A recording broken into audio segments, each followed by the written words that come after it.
তোরা দুই বোন মিলে আমার মেয়ের যে ক্ষতি করলি, আমি নিজে হাতে তোদের দুই বোনকে শাস্তি দেব। জেঠি, জেঠি কি করছে বলতো? জেঠি, জেঠি, ও জেঠি, জেঠি তুমি একবার আমার কথাটা শোনো, আমি তোমাকে সব। আজ থেকে তোর কোনো কথাই আমি শুনবো না। জেঠি, জেঠি। সুধাদি, তোমার ফোন।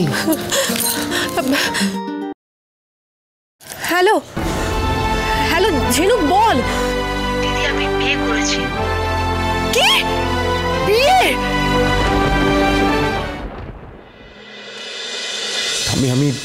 আমি হাত জোড় করছি, প্লিজ এই জেদ করো না। আমাকে এইভাবে আটকে রেখো না ঠাম্মি। এই প্রতিজ্ঞার বাঁধনে বেঁধে তুমি আমাকে আটকে রাখতে পারবে, কিন্তু আমার মন তুমি আটকে রাখতে পারবে না ঠাম্মি। তুমি এখনো এই কথা বলছো দাদু ভাই?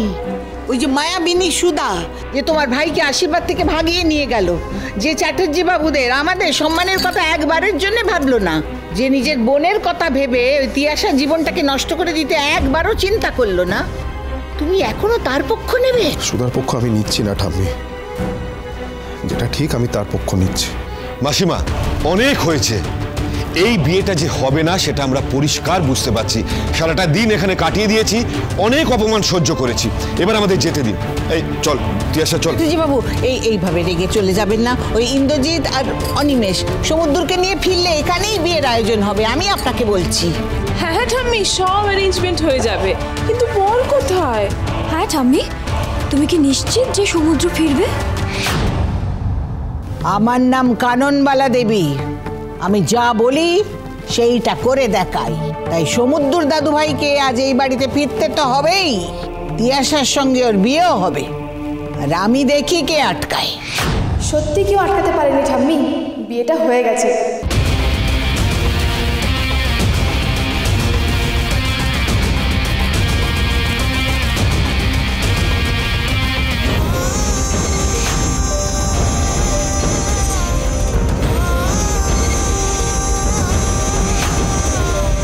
আপনি জিতে গেছেন ঠাম্মি, দেখুন আজ এই বাড়িতে আমরা বিয়ে করে হাজির।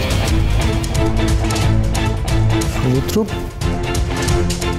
এসব কি করেছিস তুই? এই মেয়েটা এই বাড়িতে কি করছে? সমুদ্র দাদু ভাই, কি জঘন্য মজা করছো তুমি আমাদের সঙ্গে? মজা নয় ঠাম্মি, আমরা একে অপরকে ভালোবাসি, তাই ঝিনুককে বিয়ে করেছি। ঝিনুক, ঝিনুক,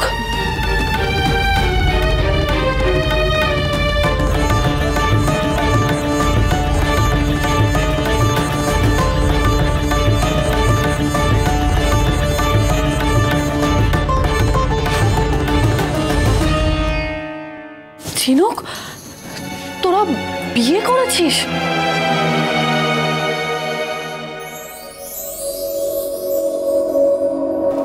এ কি? হ্যাঁ, এসব সব কি দেখছি আমি?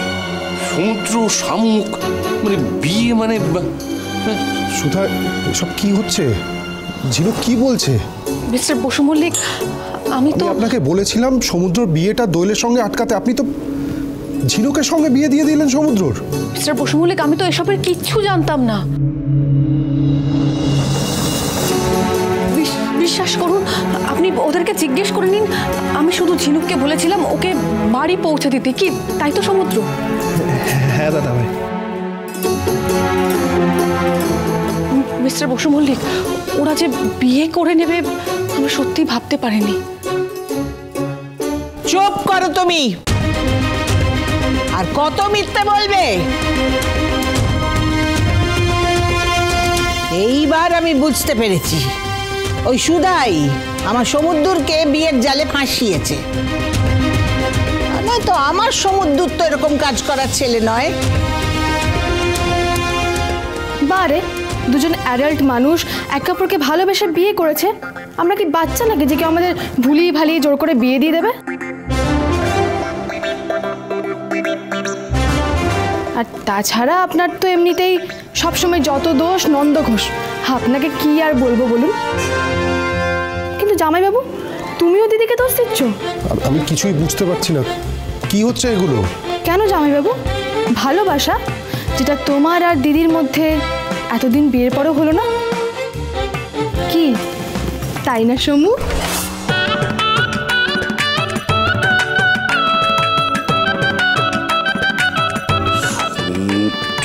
কি একেবারে আর আপনারা এইভাবে অবাক হয়ে দেখছেন কেন বলুন তো?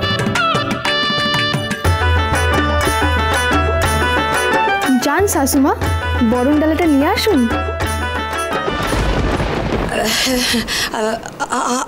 আমি বাড়ির বউকে সদর দরজায় এইভাবে দাঁড় করিয়ে রাখতে নেই, তাহলে গৃহস্থের অমঙ্গল হবে।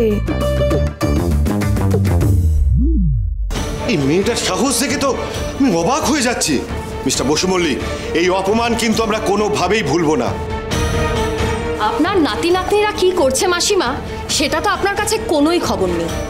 আমাদের বড় ভুল হয়ে গেছে। আপনার কথা বিশ্বাস করা আমাদের একেবারে উচিত হয়নি। এই চল চল, এখন এখান থেকে চল তো। দাঁড়ান দাঁড়ান, আমাকে একটু সময় দিন। কোথাও এটা ভুল বোঝাবুঝি হয়েছে। ওই মেয়েটা আমার সমুদ্রকে ফাঁসিয়েছে, এই বিয়ে তো আমি মানি না। মাসিমা, আপনি কোম্পানিটা হয়তো আপনার জোরে চালিয়ে নিচ্ছেন, কিন্তু আপনার পরিবারের কারোর ওপর যে আপনার জোর খাটে না, সেটা আজকে পরিষ্কার বুঝতে পারছি। মাসিমা, বিয়েটা না ছেলে খেলা নয়। আপনি মানুন বা না মানুন, আপনার নাতি কিন্তু বিয়ে করে এসেছে। আর তারপরেও আপনি ভাবছেন কি করে যে আমার মেয়ের বিয়ে এই বাড়িতে দেব? আপনারা যা করেছেন না, এরপরে বসু মল্লিক পরিবারের ওপরে যে আমরা ফ্রড কেস করছি না, সেটাই একটা বড় ব্যাপার। এই দাদা, সময় নষ্ট করে আর লাভ নেই, চল চলো। এক মিনিট ঠাম্মি, আমার মনে হয় আপনার নিয়মের শাসনের চাপে এই বাড়ির সবাই বড্ড হাঁপিয়ে উঠেছে। এবার সেটা মেনে নিন।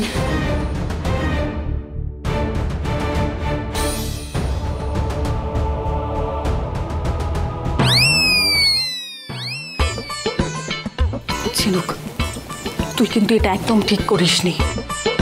তোরা যদি একে অপরকে ভালোবাসিস তাহলে কাউকে কিছু বলিসনি কেন? কিভাবে জানাবে জামাইবাবু? এই হিটলার দাদি তো বাড়িতে কারফিউ জারি করে রেখেছে।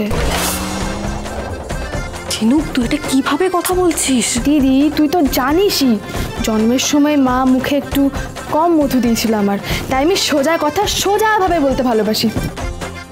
জামাইবাবু, কি যেন বলছিলাম আমি? ও হ্যাঁ, সমু কেন আমাদের ভালোবাসার কথা বলতে পারেনি, কারণটা হলো হিটলার দাদি, মানে ঠাম্মি।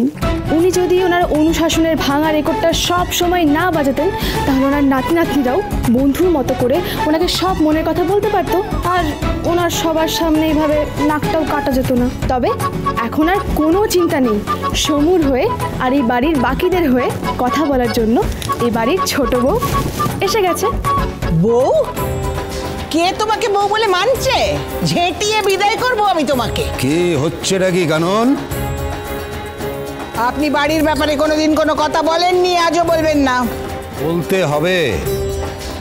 সমুদ্র বিয়ে করে বাড়িতে বউ নিয়ে এসছে আর তুমি তাকে অপমান করবে, এটা তো আমি মানবো না। বড় বৌমা, বরণ ডালা নিয়ে এসো। আগে বাবা, বরণ করো। আমাকে ক্ষমা করবেন ঠাম্মি, আমি আপনার সাথে এইভাবে কথা বলতে চাই না, কিন্তু আমি যে অপারগ।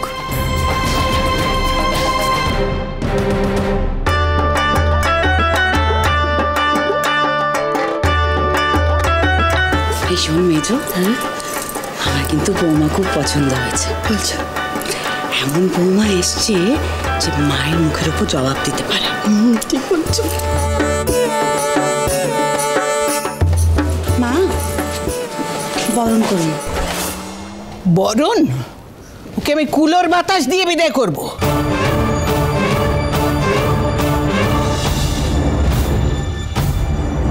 ঠাম্মি, এনাও কুলো, বিদায় কর।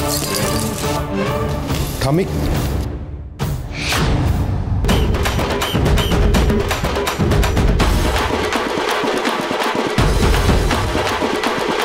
ঝিনুক, ঠিক বলেছেন ঠাম্মি, লক্ষ্মী তো আগেই বিদায় হয়ে গেছে, এখন এই বাড়িটা পাপে ভরে গেছে, কুলোর বাতাস দিয়ে পাপ বিদায় করতে হবে।